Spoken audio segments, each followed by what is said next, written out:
President Biden did not mince words today. It was quite clear who he was talking about. He blamed former President Trump, as Darlene just said, directly for inciting the attack on January 6th. And I wonder why he made the decision not to call him out by name. Well, Kristen, I know the president spoke to this himself, but I would say there's only one president in the history of this country who fomented an insurrection, which prompted the seizing of our nation's capital. I think everybody knew who he was referring to.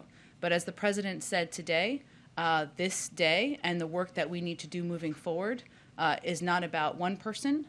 It is about the country reflecting on who we are in this moment, who we want to be moving forward, and what steps we need to take to protect our own democracy. And on the point of the former president, he did respond to President Biden's speech, and he called it, quote, political theater. What is your response?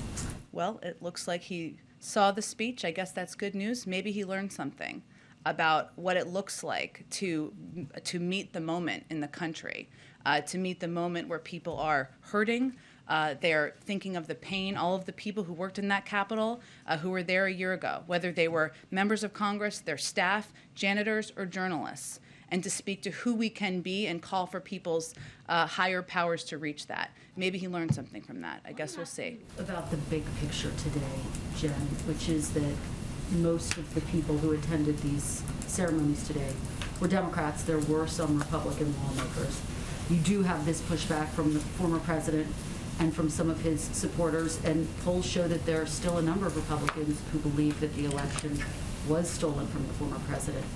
Does President Biden feel as though he's done enough to unify the country? And what more does he need to do, given the sharp divides that we still see on display today?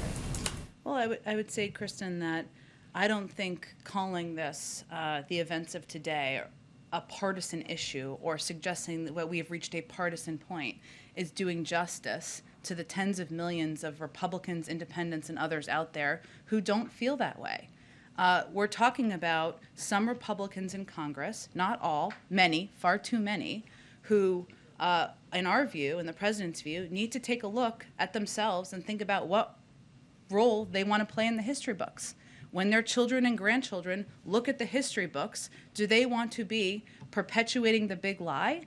Do they want to be walking like silent lemmings behind the former president and who fomented an insurrection? Or do they want to be part of saving our democracy? So the question really should be directed at them, and that's our view.